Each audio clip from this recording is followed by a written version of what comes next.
business coaching in general starts with mindset. How do you guys overcome limiting beliefs? It's a deep process. We could go right into it and pretty much eradicate it in a couple of hours, but a lot of people don't even know why they're building the thing that they're building, and they end up building a thing that they don't like. They grow into pain. Most people don't start because they think that I have to have X amount of followers before I start.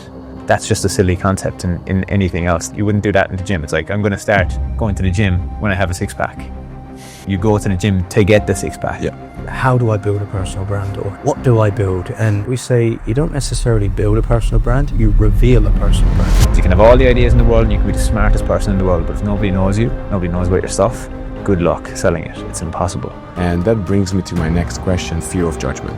Did you experience that? At its basic level, at its most simplest level, it's a disempowering way to live. Post the fucking content. Today could be the day.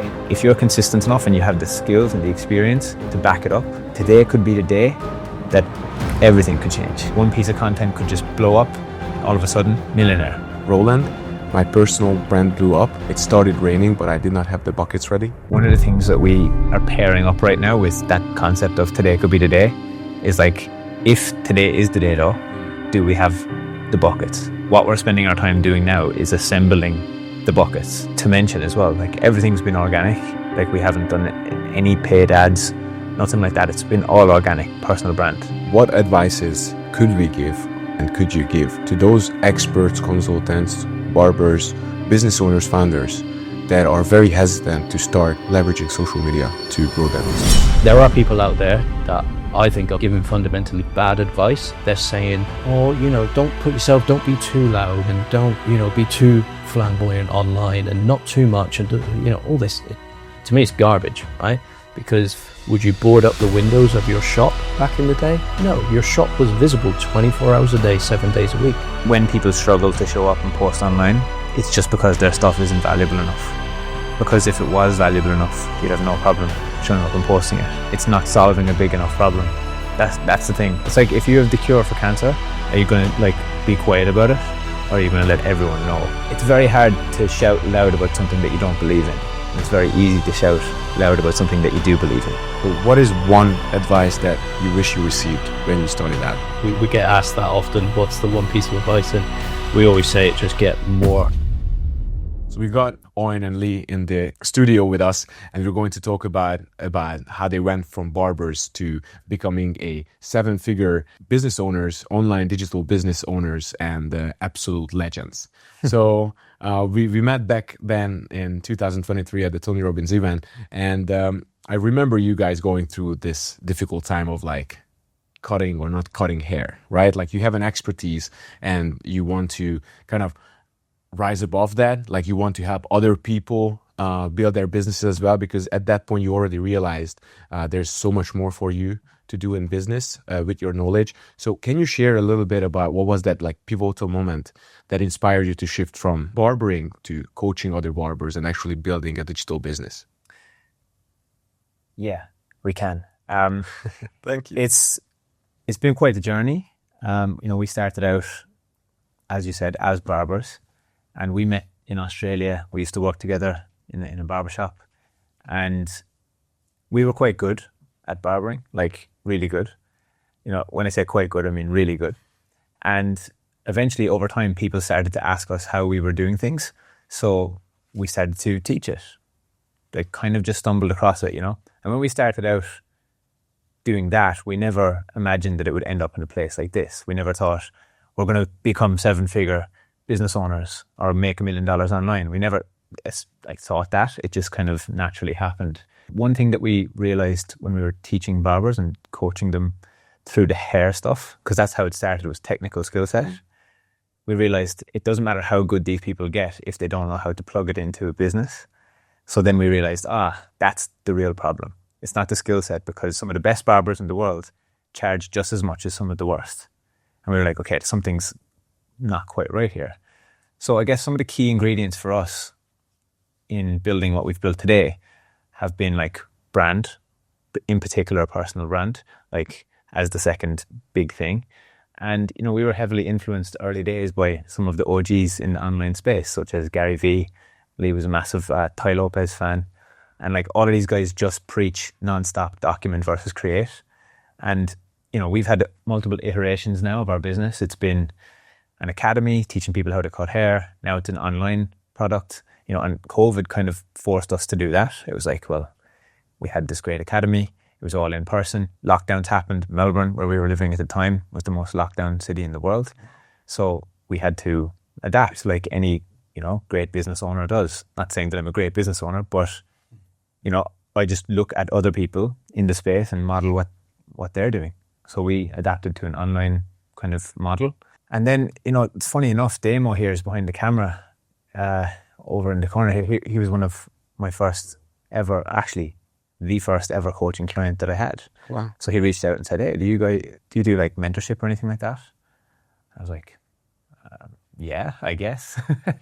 And Ching-ching. that's just kind of like how the idea started, and it kind of blossomed from there. And, I would attribute a lot of like the success that we've had in business so far to actually getting mentors ourselves, because it opened up the awareness around like, oh, this space actually exists and people are helping people in a very, very impactful way, and they're able to make a lot of money and they're able to install a lot of freedom into their lives. So that's kind of where Unlimited was born in the grand scheme of things. But that's a very quick synopsis on like the journey so far. Yeah, it's a great explanation of the journey. I would say one more inflection point of the transition from actually physically doing the hair, because we were teaching hair. We weren't just cutting hair, we were teaching hair, and that still required us to be there physically. One of the big ones I think that has guided us is understanding our purpose, mission, and our values.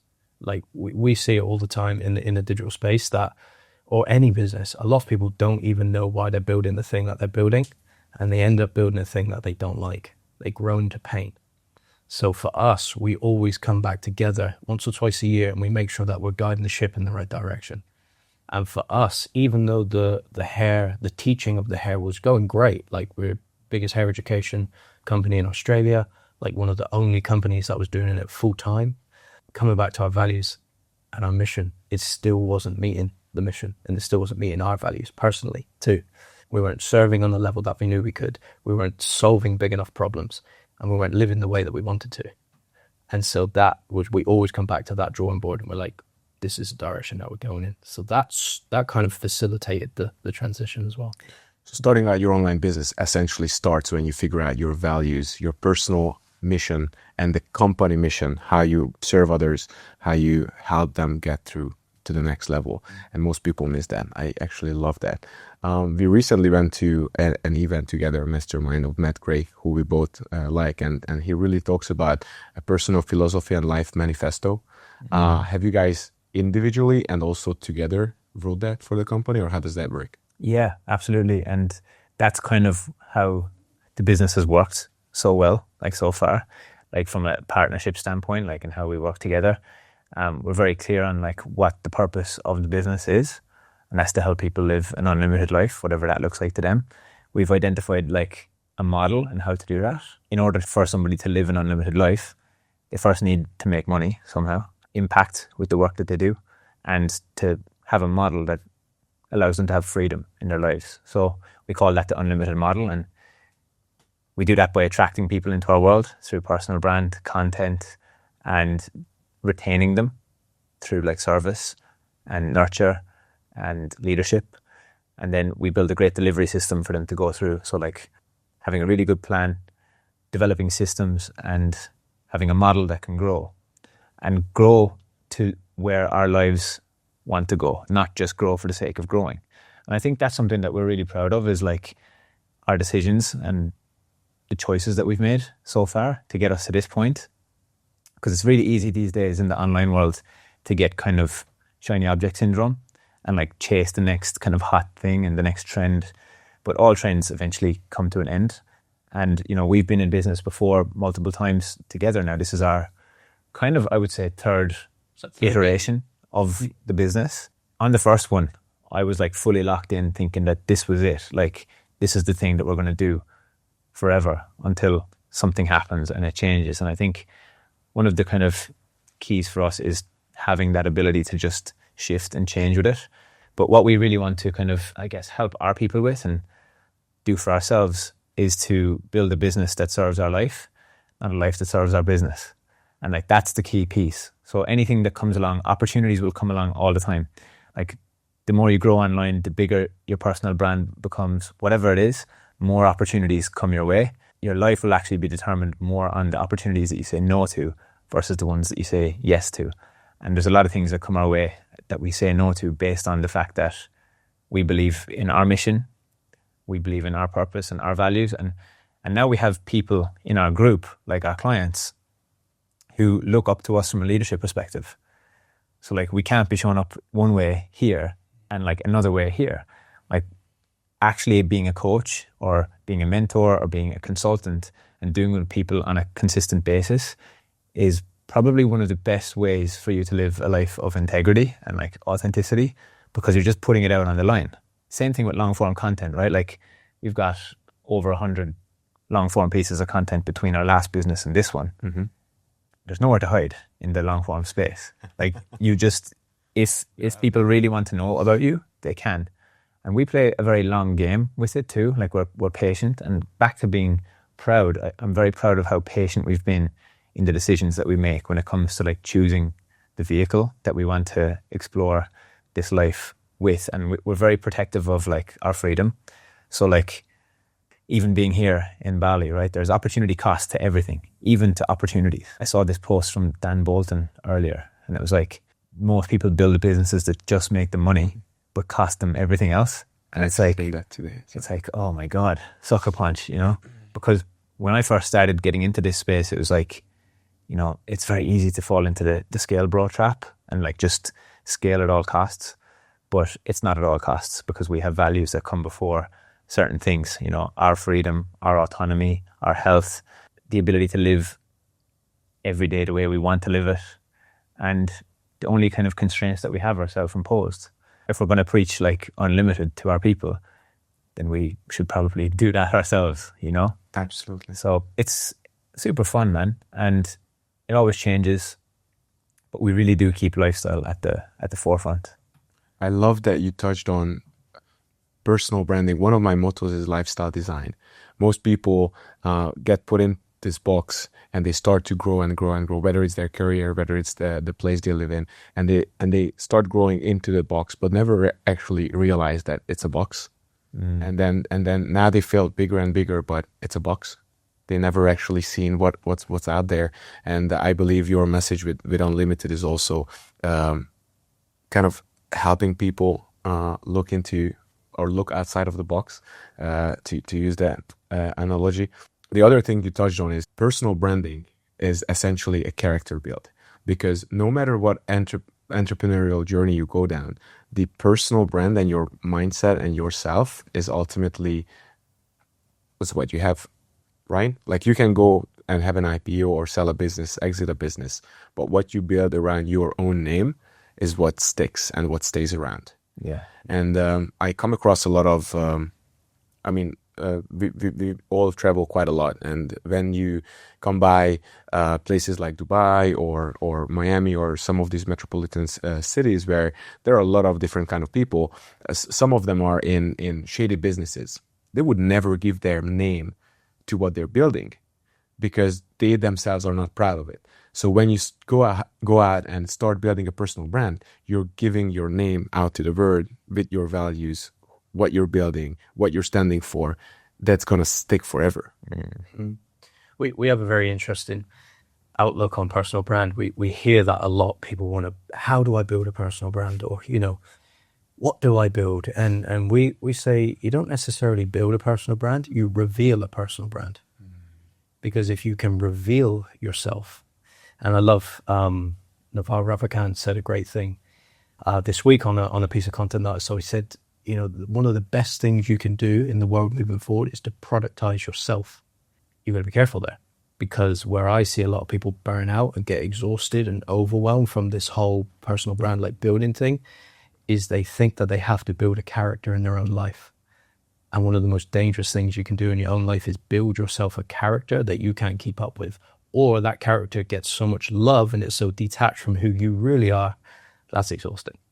So what we help our guys do is we don't because the words are important, right? The words that we say are really important in the way that we think about things. And we had this conversation earlier about what even a podcast or long form even is. And it's the same with personal brand.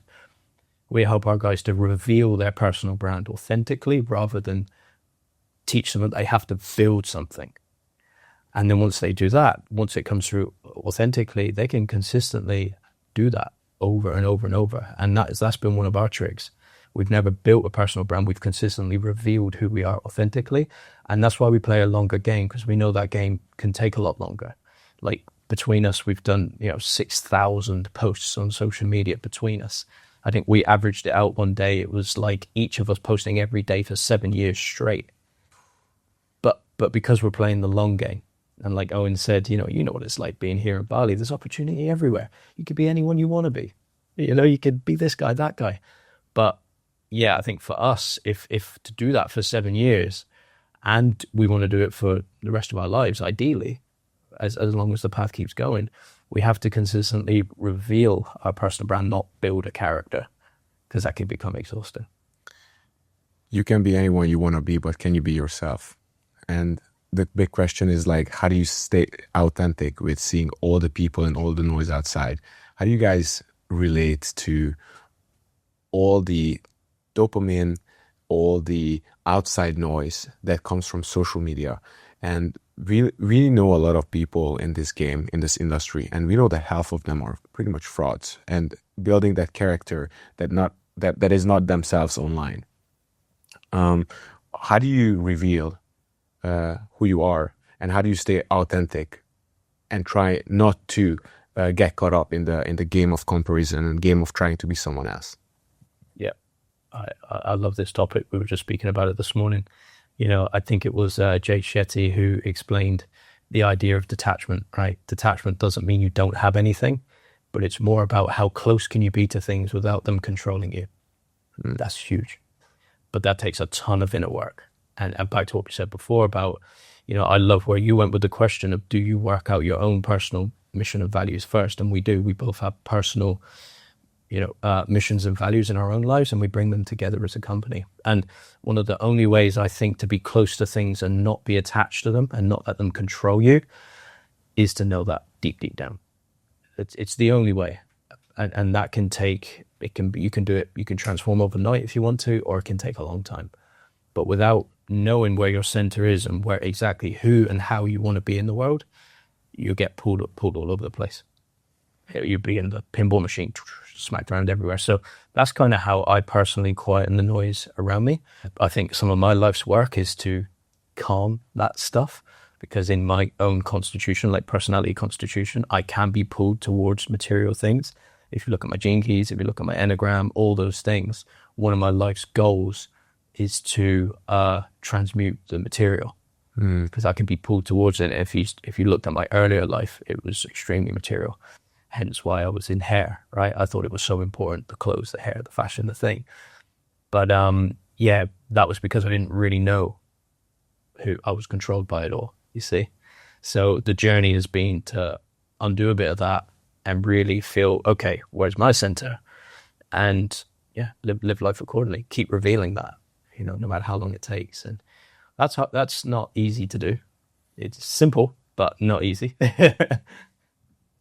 It's not only not easy to build a personal brand, but it's you're building yourself day by day, because you're going to sprint into brick walls and realize that, oh, wait a second, that doesn't work. And now everybody sees me as a failure. And one of the biggest fears of people is failure, right? So what is failure for you guys, and what have you experienced as failure? How do you stand up from it? Do you even feel like it's a failure, or it's just you find another way that didn't work? It can sometimes be a bit of a redirection. If something doesn't work, it's like there's a very good reason, in my opinion, as to why it doesn't. So a bit of context: before I was even in the hair world, I was a pro cyclist. When I was in school, I pursued a career in cycling, and I went to Belgium. That's where you go to be a pro cyclist, kind of like Bali to build an online business, right? Like that's where you go to be a pro cyclist. And it didn't work out for me. Like I went all in on it. And after about 4 years, I was having a lot of accidents, a lot of setbacks. And I just didn't enjoy it. Like I remember my first pro race, I just remembered thinking, yeah, this is a whole new level. I don't know if I'm at this level. I'd done all of the prep that I could have done in that season, leading up to the pre-season, and it just wasn't enjoyable anymore. So I had to go back to my hometown with my tail between my legs and like start again. Even though the last 4 years I put everything on the line, everyone knew me as a cyclist my whole life. You know, I had to shift and move into something else, and that was barbering at the time. But it's the same thing now with barbering. You know, sometimes there's a time to quit. You know, Stephen Bartlett always says like quitting is for winners. Like if you're in a toxic kind of relationship, or you're in a toxic business, or for me at the time cycling was very toxic, there's a time to leave that thing behind, take the lessons and move forward with the lessons. And one thing that I took from cycling was brand, like always revealing myself, telling stories, writing blogs. I think it was 2011. I wrote like 54 blog posts that year. So like I've been writing for a long time and documenting my story. And I think half the battle really is belief. It's like believing that your story is good enough to tell. Like I had like some of those blogs, if you look back at them, they would have been shite. Like I would have just been waffling on, like talking about nothing. But it's not the point. The point is that like I saw myself and my story as valuable enough to share. And there would have been a couple of people who took value out of reading it. And it's just like the sharpening of the sword. So I look at failure as like a redirection. Like if you're not failing, you're not pushing hard enough. Like you're not trying hard enough. You're just in the comfort zone. I think like failure is a sign that you're trying shit and you're throwing spaghetti at the wall, and like you're going to see what sticks and what doesn't. And as we progress and as we keep going on this business journey, we reduce the odds of failure by putting ourselves in rooms with people who can give us the answers. And I think a massive part of us getting to where we've been is like of the $1 million plus, somewhere between 1 to 1.5 million that we've made online. In that, like we've spent or invested about 250,000 on our own personal development. And every year we have a massive budget that we put in place to put ourselves around people who can show us the way, show us a quicker way, a faster way, an easier way, so that we don't have to fail as much. We know that failure is inevitable, but like in 2025, it's a choice. You know, you've got people here in Bali, right? Like you're probably meeting them all the time as well. And I'm sure you can expand on this too. But like you just reduce the surface area of it being possible by just putting yourself in the room with the right people. People who've been doing it for 15 years, 20 years. Like the purpose, mission, values thing comes from our first ever coach, Kerwin Ray, who passed away now, sadly. But like that is such a core part of like our business, and like all the decisions go through that. Everything filters through purpose and values. So when the shiny objects do come up and the opportunities come up, it's like, okay, but does that fit into the purpose and values? And if it doesn't, we can very easily discard it and like walk away from it and be like, yeah, that doesn't fit where we want to go. Or if it doesn't feel quite right, we can pause on it. And I remember you said something when we were playing paddle a few weeks ago, and it was like, if you're not in a rush, what are you worried about? You know, if you're not in a rush to build the business to get to like 100K a month or whatever it is, it's probably better to be patient about like the model you choose, the vehicle that you choose, and persistent in the short term. And we say this to our people, it's like, when in doubt, personal brand. If you don't know what to do, personal brand. Put a picture of you in a waterfall up. It doesn't matter what it is, just if you don't know what to post about your business, people will buy from people. They won't buy from businesses. They'll buy from you. They won't just buy from any random person. So that's kind of a massive philosophy of ours as well. I can relate a lot on how myself got to personal branding and putting myself out there online. I've always overanalyzed everything. I wanted to find the quickest buck, the easiest buck, everything now, and a lot of them, right?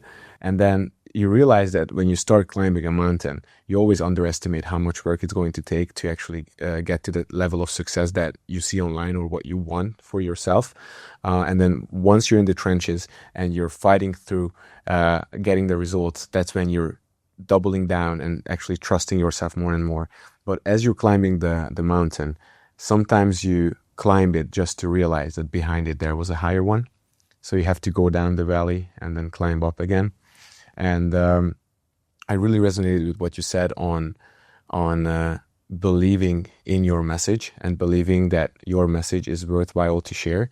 Now that comes down a lot to having beliefs around and self-worth, self-confidence in what you have to say. What was some of the biggest mindset shifts you guys have to go through in order to go from being an expert in your field into being an expert that teaches other experts, right? So kind of like your mind must change in order for you to believe that your message is worthwhile enough to listen to.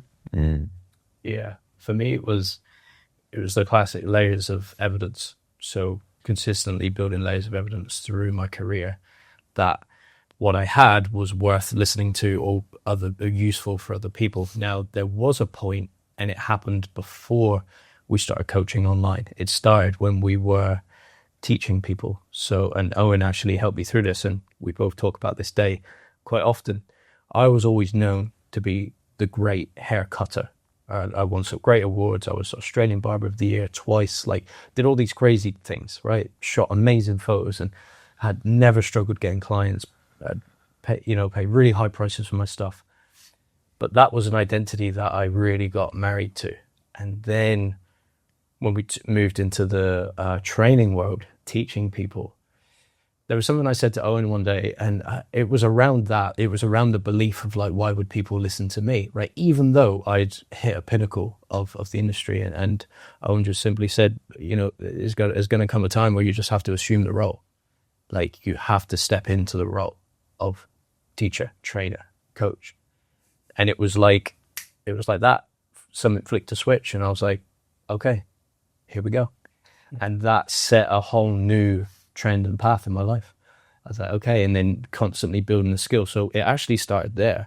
So when the time came to actually coach people, there wasn't a lot I had to do in here because I'd already built the layers of evidence previously that what I had was useful and worth listening to. So it was just a change of vehicle from going from physical to online. That was the biggest thing for me. Really. I think when you put yourself in rooms with the best of the best, you realize that like you can still add value to that room if you've done a certain amount of work up to a certain point. Like every room that we enter, I know that we can add value. It's not seeing anybody as above me or like not pedestaling people. Okay.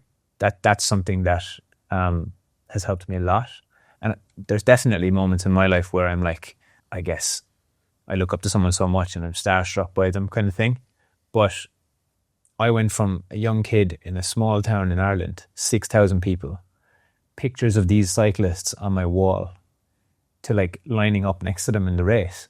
And when you're next to them in the race, you can't be fangirling them because you're racing against them, and it's like, oh fuck, like I'm here. And I did a live once with Dan Martell. Like I just submitted to be on his live. I clicked the request to be on his live thing. He does like Mindset Mondays or something. And I got on there and I was all a bit like, fucking hell, like I'm on this live with Dan Martell, this is crazy. And like, I said something to kind of like fill the space because I was feeling nervous, and he pulled me up on it. I said something along the lines of, I can't believe it. Like, and he's like, what can't you believe? You pressed the button, didn't you? Like, you pressed the button to be on the live. What's not to believe about it? And he said, and that there is your block. That's the block, is that you don't believe that it can happen for you too.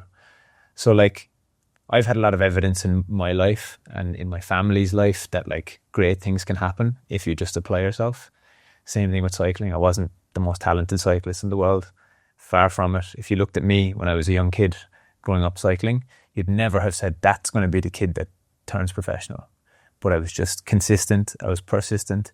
I looked for ways in which I could provide value to teams. I figured out early on that cycling teams are funded by sponsors, and sponsors want eyeballs. So if I get good at doing this social media thing, like Gary Vee says, maybe I'll become more valuable to a team than somebody with more talent than me.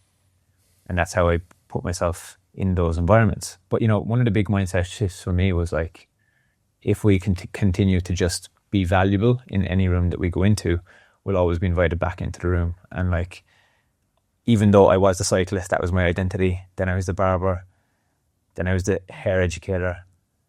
Then I was the mentor, the coach, or whatever you want to say, the business owner, the 7-figure business owner, the 6-figure business owner, all the labels, right? Labels. There's one common denominator in all of those labels. You. I was always there. And my skills have stacked upon layers and layers and layers of being not only around amazing people, but having experience. And I think the older I get now, like I'm 31 now, but like the older I get now, the more important I realize it was to do all of that stuff all along, even though at times I didn't know what it was for, but I knew it was important. So I always prioritized it from day one. I was taking photos of my haircuts when I was a barber, even when they were shit. Same thing in business. It's like I was putting videos out. I was being consistent, even if it was shit now in the modern day landscape of whatever. But something that I used to always say when I started doing hair education was I started doing that very early. So I broke a lot of norms in the hair industry. Lee was in the industry for a long time before I joined it. Mm-hmm. And like within 2 years, I was on this like global education team, and I was just like cutting hair at Justin Bieber's concert. And I was just like doing all of these crazy things. And I was like, hang on a second. Like, this is all possible. You just have to reach out and grab it, because when you reach out and grab something and you get it, you realize how many people aren't actually reaching out and grabbing anything. So it's not that hard. And I think somewhere like Bali, it's like hyper concentrated, like everyone's making millions of dollars and like that's the environment to be in. But really it's just a micro percentage of like what's happening on a global landscape. And the world that we live in today, the digital world, we were saying this before the podcast, but today could be the day. Like if you're consistent enough and you have the skills and the experience to back it up, today could be the day that everything could change. One piece of content could just blow up and all of a sudden, millionaire. But you have to be able to hold that, right? Like you have to be able to hold it with the experience, with the knowledge, with the wisdom that you've accumulated over the years. And we say to our people all the time, the best time to plant a tree was 20 years ago. The next best time is today. Post the fucking content. Like, if in doubt, personal brand, because it compounds. It's a compounding thing. It's a compound effect. And everybody has an audience. And that's a big realization that we've made recently too. Most people don't start because they think that I have to have X amount of followers before I start. But that's just a silly concept. And in anything else, that's just a silly concept. You wouldn't do that in the gym. It's like, I'm going to start going to the gym when I have a six-pack. It's like you go to the gym to get the six-pack. Yeah. So there's one line of thought that throughout just listening to you came to my mind, which is limiting beliefs, right?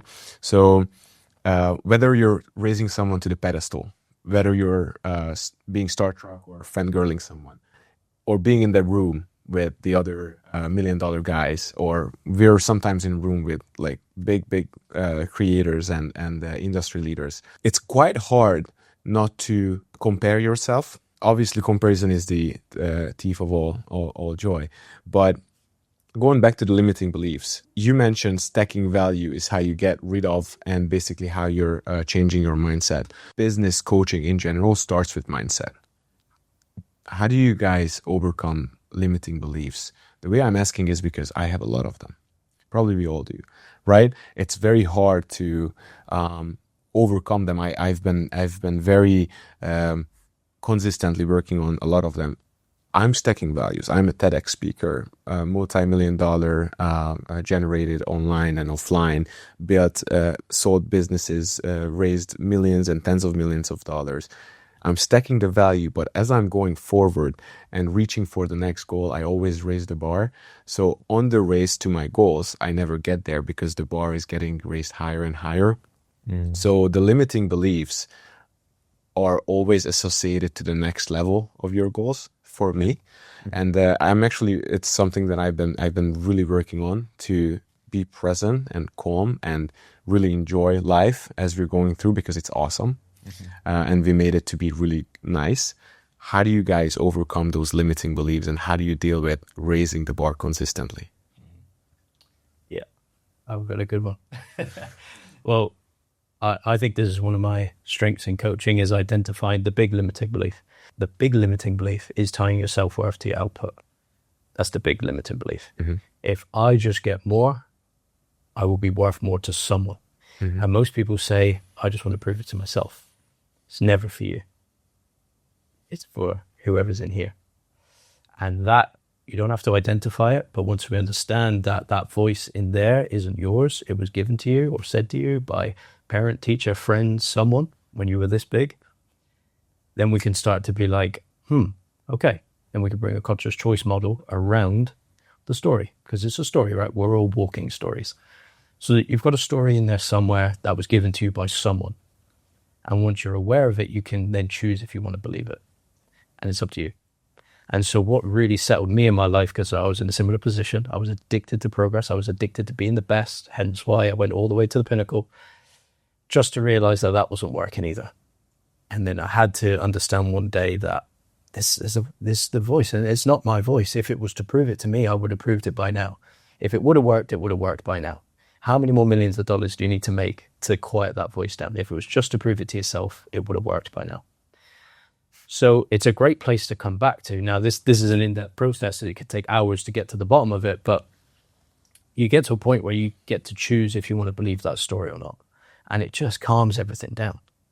Like, you realize, wow, it's just my privilege in this life that I even get to build things again and move the barrier. Because we're in Bali right now and there's people that don't get to do that.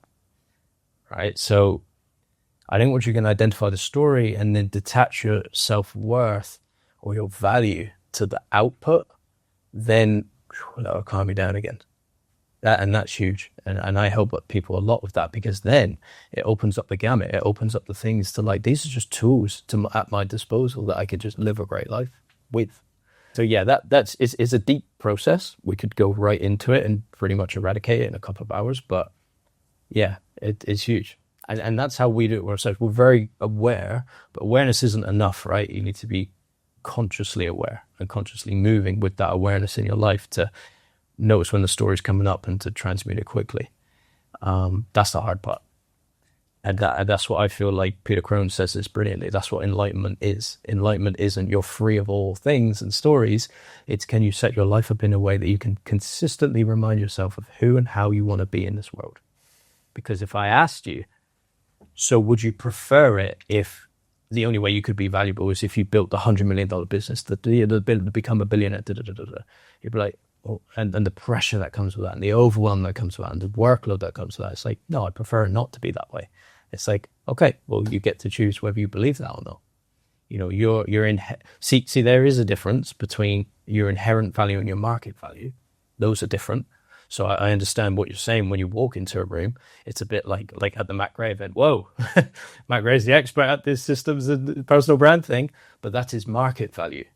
Okay, let's get to his inherent value. Well, he's a human. So are you. And we're all born in the same. We all come in the same way. We all go out the same way. Okay, but what we do in a market, that brings a different value. So we can compare ourselves to market value if we want, or we can just settle into inherent value and go, well, I'm a valuable human. And there's always something that you know in a room that they don't know. I guarantee there's probably 10 things that you know that Matt has no idea about. You know, and there's 10 things I know that he has no idea about. And that's what I always think. I'm like, well, I've always got something in my back pocket. My inherent value is I'm a human. Yeah, in the marketplace, okay, people might be at different levels, and that's fine. But at the end of the day, I get to choose the story that I believe. And when we all go home, when we all go back and do our things, we're all just back as humans again. With the stories, you know. One of my favorite saying is that after the game, both the king and the pawn goes back to the same box, which is exactly what you're saying, right? What is the market value and what is the true core value that you operate from? And that brings me to my next question, because probably some of your clients and a lot of the people that I work with, no matter if they're 6, 7, 8-figure CEOs, or just starting out, or consultant, experts, agency owners, no matter whom, they do have fear of judgment, right? Which again goes back to the mindset, which again goes back to stacking the proofs in your favor, which again goes back to just destroying those limiting beliefs. Fear of judgment, because on Instagram, your high school sweetheart might be watching, or, you know, what will your neighbor say if you say X, Y, Z and you show up in a way that now you're suddenly the expert. People have that around them. Did you experience that? And after you say yes, how did you overcome that? And what do you say? What do you say to your clients, or what do we say to our clients when this topic comes up? I'll go quick fire just quickly, and then Owen can probably elaborate on Please. his experiences. But again, I think this is one of my superpowers, is just identifying this stuff. You know, I feel like judgment is the next thing we need to transmute on this planet. Like we can't, it's the complete opposite of unconditional love, right? And that's why we have the world that we have. You know, it's the place is melting around us. You know, there's turmoil all over the place, right? And that's a whole nother story for another time. But, you know, to live from a place of judgment is to live to the opinion of others, and oftentimes the opinion of other people that you don't even care about. Okay. And it's at its basic level, at its most simplest level, it's a disempowering way to live. Because what really the story is and how that comes out is, I am only okay if everything around me is exactly how I want it. And when we work on a conscious choice model, is that a reliable way to feel okay? No, because you can never control, it's almost impossible to control your environment unless you're in a studio like this. But it's almost impossible to control your environment. So to operate from a place where you want your environment to be perfect is not a good vehicle to choose to feel okay. So what do? We have to choose whether we like that story or not. We believe that story. Again, we're back to choice. So to operate from a place of judgment is a disempowering way to live. All we need to do is turn the story around and realize everything I need is in here. And I don't need that to be okay or perfect for me to be okay. And then all of a sudden, for me, I'm like, I just ignore the judgment. It's like, and there's a big difference between judgment and discernment. Judgment comes from like conditions around love. Discernment is more like, is that a good idea? Is it not a good idea? You know, that they're close to each other. They're like brother and sister or cousins, but they're very different. One promotes love, one doesn't. So yeah, once you understand that, and then all I see of judgment now is it just says more about them than it does about me. Is that not in like a big-headed way or hierarchical way? It's like, that's the best gift you would give to yourself, is to transmute your judgment. And the way that I know people haven't transmuted their own judgment is because they still judge others. You can only do for others what you've already done for yourself. So it's a lot, it's deep, and it can take a while to get there, but that's kind of where I'm at now. It's not easy. There's still days where I might catch a bit of judgment and I think, what do they think? But I could quickly transmute it. One of the last topics are questions around this topic, and then we get a bit down into the trenches, that we tend to isolate ourselves to find ourselves, thus traveling the world, going in our little bubble, right, to become the best version of ourselves. Yet sometimes we do go back home, sometimes we see people from the past, sometimes we meet our old self. We get triggered back to who we used to be and who we work very hard not to be anymore, right? And it comes back to understanding who you are, what the values are. But there are still times when you just like suddenly catch yourself being the old Roland that gets mad, that gets angry, that raises his voice, that gets nasty a little bit, even to myself or to others. Now, I have to very consciously remind myself to my values and who I am, and sometimes tend to fall into the loop of getting triggered into where I'm coming from. Just a story, like I moved out to Bali a couple of years ago, right? Just to pretty much strengthen myself, both mentally, physically, my business, and it's been a miracle. Like life has absolutely changed. Yet I find when I go back and meet some of the same friends, it's like nothing happened. It feels like the past 4 years have been like just like a memory. Do you guys ever feel that? Yeah, I mean, look, it shows you the power of environment, right? Like it's unreal. Of it's like absolutely unreal. The environment, to pick up on what both of you guys were saying, I think it pays a lot to like get to know yourself on like depths. Like what, like and this is a deep thing, and we don't have time to go into it all today, but like getting to know the root cause and the depths of like your own kind of personal struggles and traumas, because that's where all the judgment comes from. That's where all of the triggers come from. And they're your biggest teachers in a way. When you can understand that, it's a lot easier to like let go of certain things because you know where it's coming from. But if you have no idea where it's coming from, or you have no personal philosophy, or you don't know why you might be feeling a certain way about something, then it becomes really difficult. Kerwin, like my first coach. That's where I really got to know about myself, and that like laid the foundation. Like I went into this business course, right? Paid 50 grand for it. Went into this business course, thought like, yeah, I'm gonna fucking become a scale bro. I'm gonna make millions of dollars. And here I was sitting around the table crying about my fucking childhood, you know?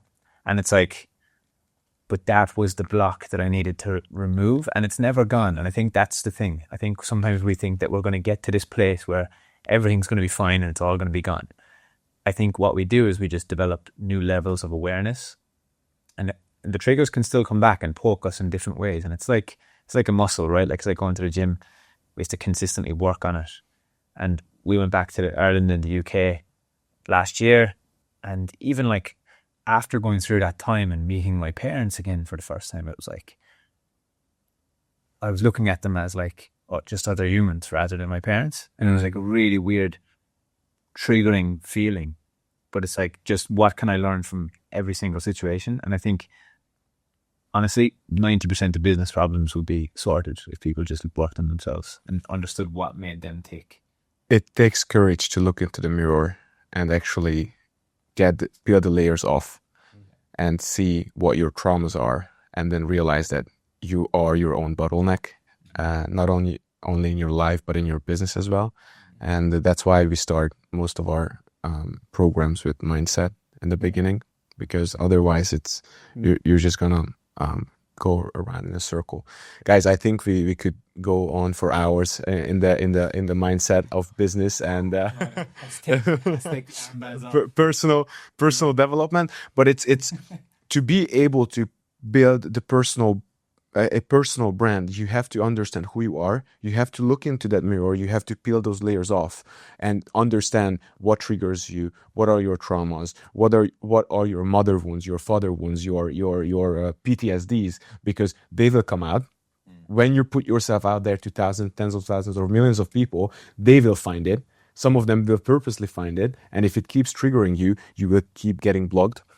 And I'm a big believer of that abundant mindset life, especially when it comes to just being able to solve all your past traumas. And I really appreciate, and it's I learned so much about people like you, and there's a reason why we're recording this, because just by sitting here, I'm getting the inspiration to work on separate and different parts of my business, my life, and my mindset.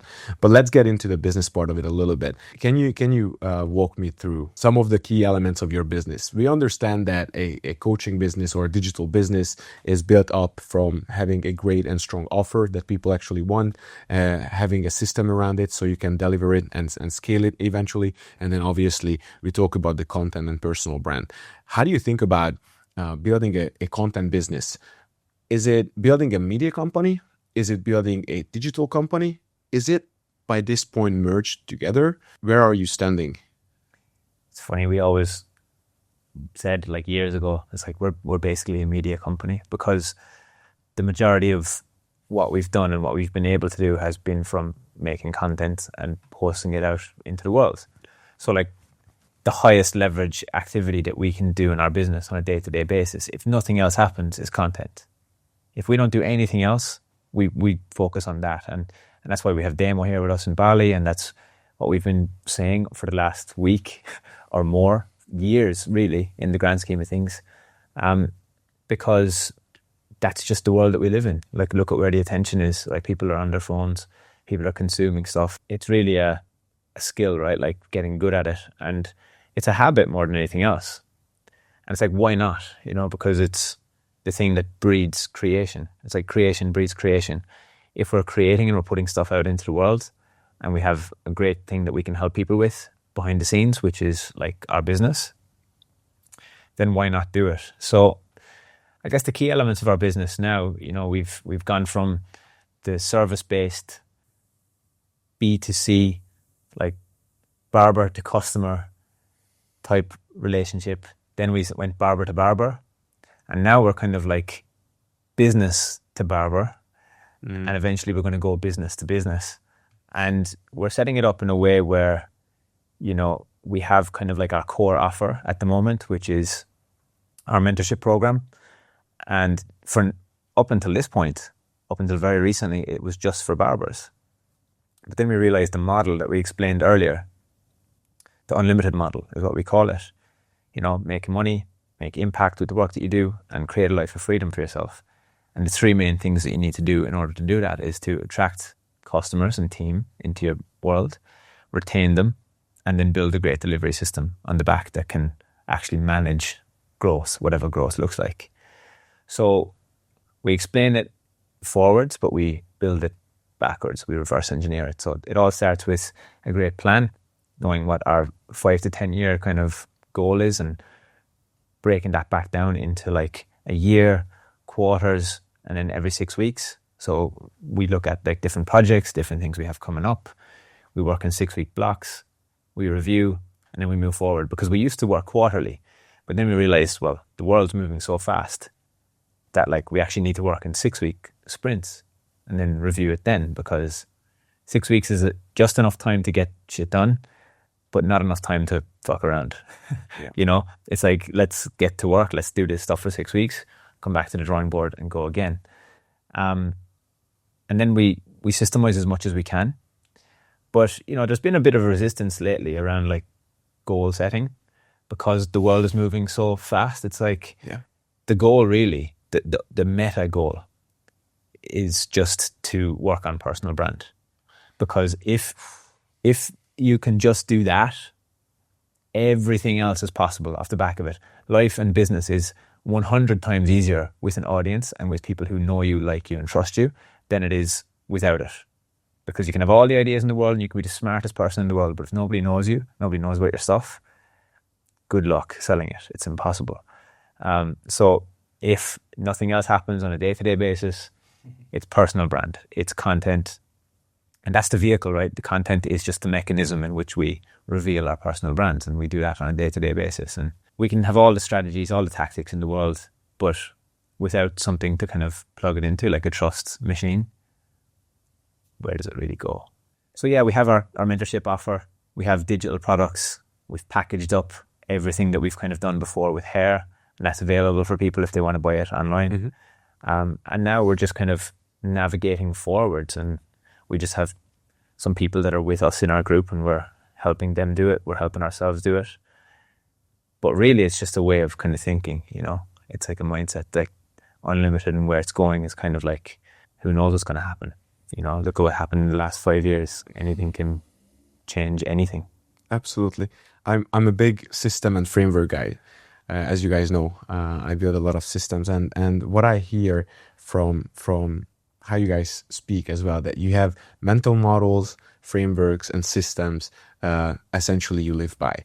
Now, if we have to break some of these systems down, you mentioned just recently the goal setting, right? So a good goal setting system that works is having a mid to long-term goal, which is 5 to 10 years, and then break it down to 1 year goals, and then go into quarterly and 6-week goals, because the world is changing so fast that you cannot really have a 1 year goal, because everything's changing, right? Well, like we said earlier, today could be the day, right? Like, if you put out a piece of content today and your business demand quadruples overnight, that could change the entire plan. So then you have to be lenient with the plan and flexible with it.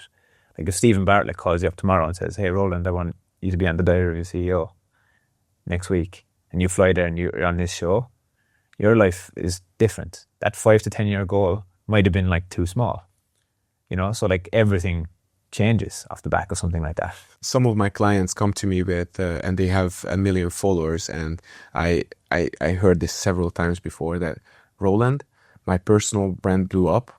It started raining, but I did not have the buckets ready.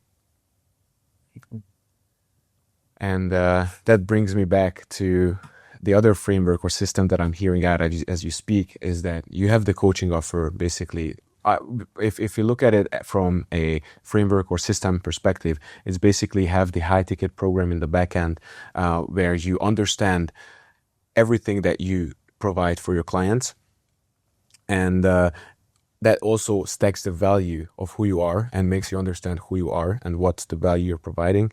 Then dissect that into smaller programs and front-end products like your courses in the front end or lead magnets, and put that in front so people are able to get started understanding, building trust, learning from you.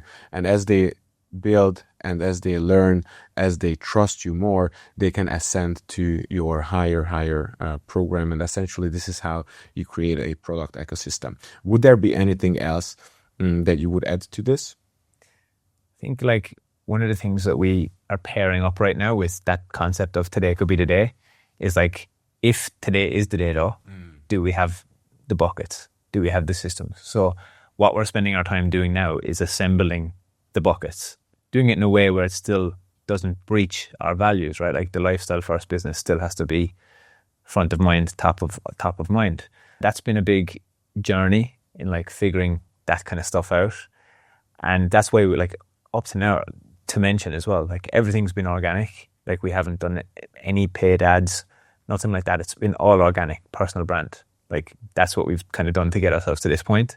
We know that if we turn the thing up on steroids with the ads, that it could happen. It could blow up overnight. But like, who do I want to be when that happens? What kind of business do I want to run day to day? Like I want to make sure that when the buckets are assembled, that they're assembled in the best possible way for the life I want to live. And like sometimes I question myself and I think, is that me just avoiding the success of it, or like not wanting to go all in? But I think time will always tell. And like I'm not in a rush, you know, like I'm already in a decent position. I already feel good about life. Life's already great. Let's protect that at all costs. But something that we have been, like I said, pairing up with today is like, let's prepare everything behind the scenes to be able to like manage that and control that. And, you know, if you look at Silicon Valley, you know, they always say fast growth is also like fast death, right? Like some of the best and biggest companies that exist in the world today took 10 years, 20 years to get to the point where they're at, because they just built it slowly and they built the systems into it to be able to handle the supply and the demand when it came through the door. So again, if we're all the way back to belief again. You have to believe that one day it will be the day. And it's setting it up in a way where if that day comes and when that day comes, you're ready. You know? And I think there's a part of us that like we'll always make it work, like if it happens. But it's better to kind of have that knowledge beforehand. So you mentioned that, you know, life is good. We are in this comfortable position. Life has not always been this good, right? So, and there are a lot more people before the journey than after the journey, based on statistics. What advices could we give and could you give to those experts, consultants, barbers, business owners, founders that are very hesitant to start leveraging social media to grow their business? I was thinking about this as you guys were speaking there earlier. One of the big blocks with a lot of people with social media content is their perception of it. So in today's world, let's think about clients, right? Every business needs people, but it's your acquisition which is going to change.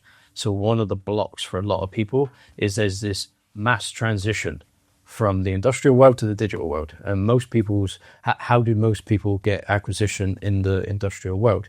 It was either in person, word of mouth, you had a shop front, you looked in the newspaper, you heard the radio, you saw the billboard. All of a sudden, that's analog acquisition. It's changed. Digital acquisition. The acquisition of customers and clients has always been there. It's just changed form, and it's changed form in such a big way that people, what's that thing in psychology? People hate what they don't understand. They just don't understand it. That's why they're avoidant of it. That's one of the big blocks. The big blocks on social media and even this whole idea of using content to get clients is purely their perception of it.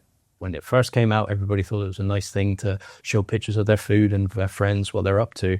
But then smart business owners thought, hey, this is an actual customer acquisition strategy. Cool. And once you can see it as a digital acquisition tool, that's all it becomes. It's a tool. And Mac Ray posted it about 2 days ago. Offline is the new luxury. And I believe it. Because there are people out there that I think are giving fundamentally bad advice. They're saying, oh, don't be too loud, and don't, be too flamboyant online, and not too much, and, all this, to me, it's garbage, right? Because would you board up the windows of your shop back in the day? No, your shop was visible 24 hours a day, 7 days a week. So if you want to take that to the digital world, which is free, by the way, for the most part, why wouldn't you have it open and available and visible 24 hours a day, 7 days a week? The reason people don't is because they're too tied to their identity when they're using it as a consumer. Once they can flip that to become the creator and see it as a digital acquisition tool, like the keyword being tool, then your perception of it completely changes. Then if you don't personally want to do it, because there are a lot of people that if they've got a little bit of an addictive personality or they get too sucked into it on a nervous system level, outsource, pay a team. You don't have to touch it if you don't want to. Create a personal brand. Yes, I advise you to be the person in front of the camera, be the face of the brand, the founder's voice. But if you don't want to touch the thing, you don't have to touch the thing. But it is important that it happens. That's the caveat. It is really important that the digital acquisition happens, moving into the future. But if you don't want to touch it, you don't have to touch it. I'm sure you know tons of entrepreneurs, and I do too, that don't even touch their social media pages. They just don't. What do? They implant a beautiful, elegant system that does it all for them. Absolutely. I know a guy who happens to do these systems. Yeah, I know, wow. Anyone know anyone who does great systems like that? Yeah, I wonder. Amazing. One thing that caught my attention is you said that being the flamboyant, putting yourself out there and being loud. Now, I think there is a clear distinction between being loud and being cocky and arrogant, right? So just because you're loud or flamboyant in your messaging or in your personal brand, it doesn't mean that you're a dick. Yeah. Right? And we come across a lot of dicks on social media that just like show-offs and with zero value. Yeah. So if I reframe what you're saying is basically authentically show up for your audience and provide the value that your business does for them so they can get to the next level. Yeah. So when that's a great thing that you picked up on. So the way that I frame it to our guy, when I say loud, what I mean is that there's just a general volume level of content out there, right? There's just a sea of content. Yeah. And when I say loud to my people, I say, make sure that you turn the volume knob up enough so that you can be heard. Mm-hmm. So, because they can confuse that with when I say, be loud, they think their videos have to be, I don't mean that. I mean, authentically show up, but make sure the volume's up so you can actually be heard, like as in consistency and the amount of content. If you're posting once a week, like good luck. Your volume just ain't high enough. If you're posting 5 times a week, we're getting there. 7 times a week, we're getting even further. Twice a day, all right, now your volume's way up. So you've got more of a chance of cutting through the noise, and that's what I mean by loud. There's a general noise level that you kind of have to compete with and try and cut through. I think that when people struggle to show up and post online, it's just because their stuff isn't valuable enough. Because if it was valuable enough, you'd have no problem showing up and posting it. It's not solving a big enough problem. That's the thing. It's like if you have the cure for cancer, are you going to be quiet about it, or are you going to let everyone know? The stuff that we do for people now versus what we used to do, like cutting people's hair, changing them cosmetically, and making them look a certain way, versus the transformation now where we help these barbers who are feeling stuck, for example, get time back with their kids to be able to see them growing up, to make more money, to use that. It's not like they're making millions more. It's just they're making significantly more that helps them live a better life. Now they don't have to worry about bills, or they don't have to worry about missing their kids' soccer games on a Saturday or that. Why the fuck would I not shout loud about that? Absolutely. That's why we do this in the first place. So it's very hard to shout loud about something that you don't believe in, and it's very easy to shout loud about something that you do believe in. So I think a lot of creators just aren't doing something that has a deep enough purpose. Maybe that's what it is. I don't know. It's an interesting question because I'm gonna drive it back to mindset. You might not be posting content because your stuff is not valuable enough, or you might not be posting content because you do not believe your product is valuable enough. One of them is a product problem and the other one is a mindset problem. Yes. And this is why it always comes back to the mindset, right? Like, first of all, have a great product. Like, like those years of social media where you can just put together a PDF and sell it is gone. Like, information is commoditized with ChatGPT and AI being out there. You have to very authentically solve problems in order for people to actually start trusting you and being there. Once you know that program or product is valuable, you have to believe in it, right? If you're there watching this video, still have questions about mindset, I advise you to go back 30 minutes and rewatch that period, because we talked about mindset quite a lot. Now, wrapping this section up in our conversation, what would be one piece of advice that you wish you received 2, 3, 4, 5 years ago in the beginning of your journey? Because after having posted 6,000 posts, after me personally editing 1,000 videos and putting it out there with 50 million views on it, we understand it, but we did not always understand it. So what is one few advice that you wish you received when you started out? Mine would be, like, don't be afraid to ask for help. Mm-hmm.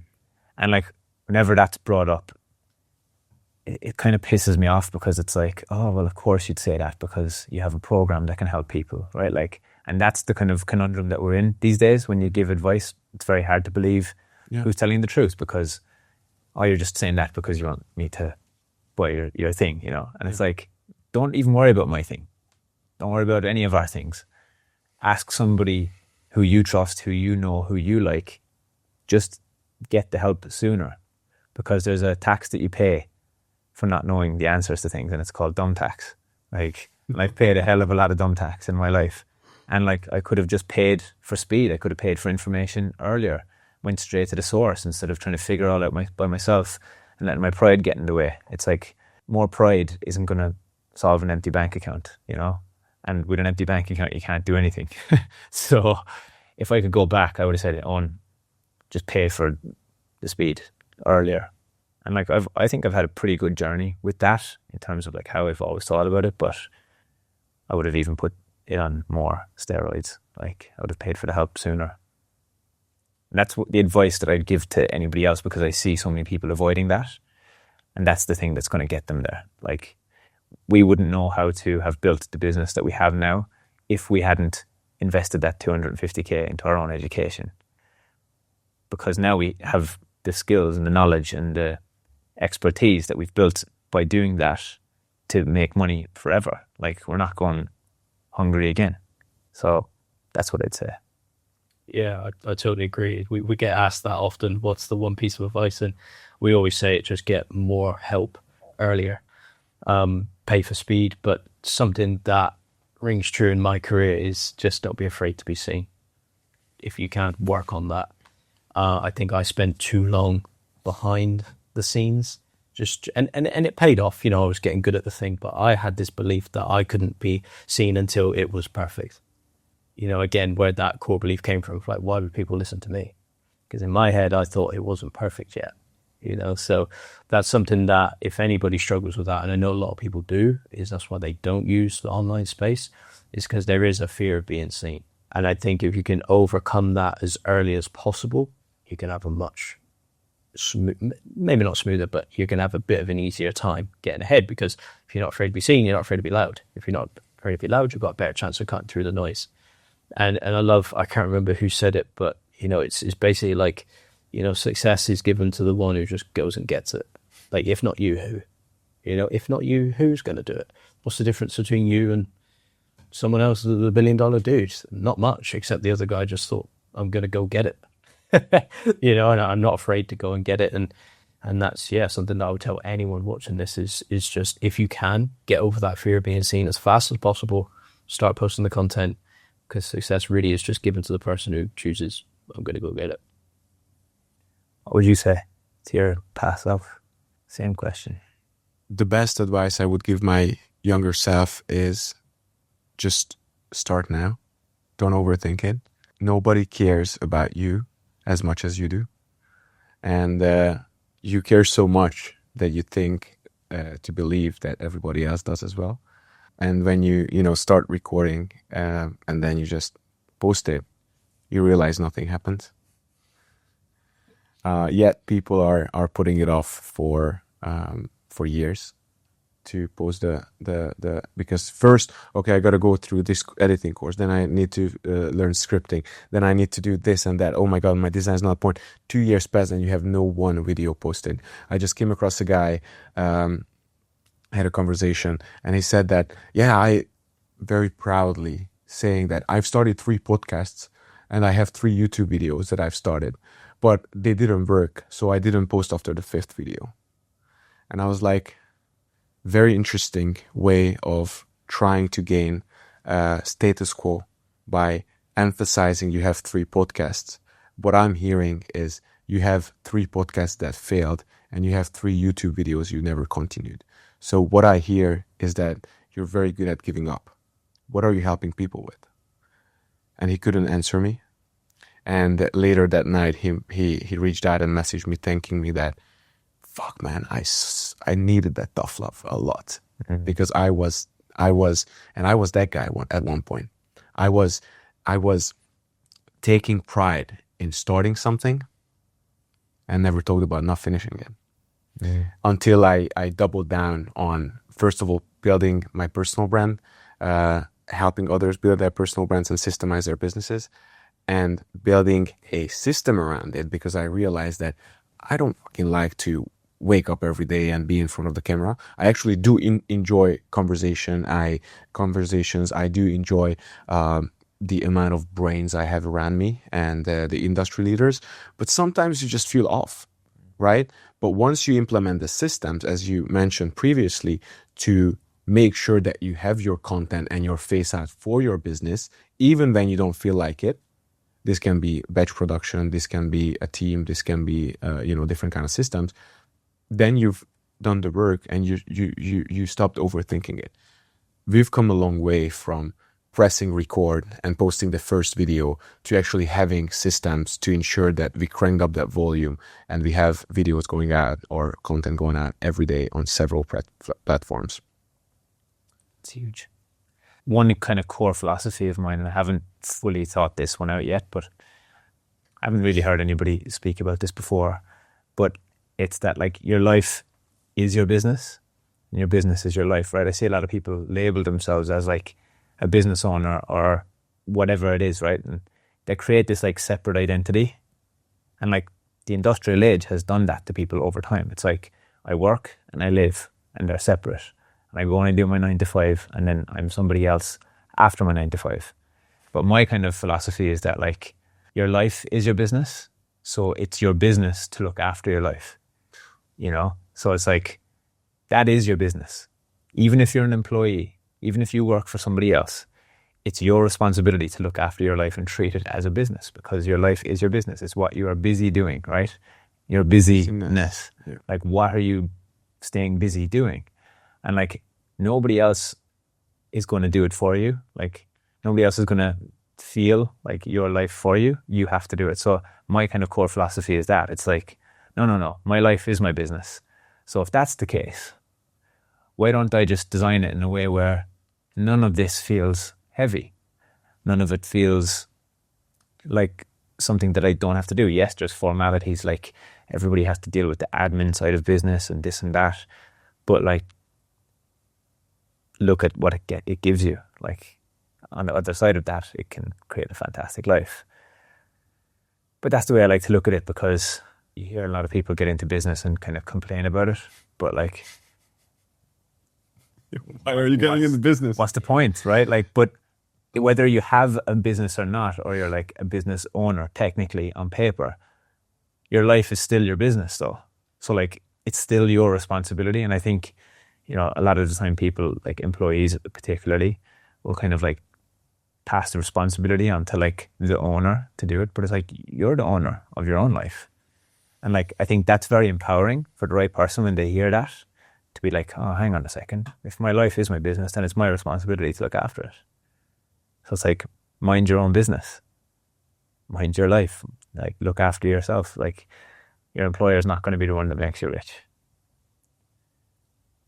And I think it sums up beautifully what we talked about, that if your life is your own business, then you really have to look outside of your box to see what are the philosophies, what are the values, and what is the life that you want your business to be. Yeah. You are the business, essentially. So, and that sums the personal brand thing up really, really well. So it's like you are the common denominator. You're going to go with you wherever you go in life. So why not build?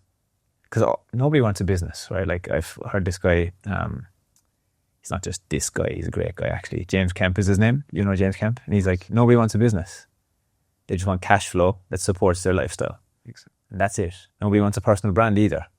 They just want what the personal brand can give them, which is money, Status. impact, freedom.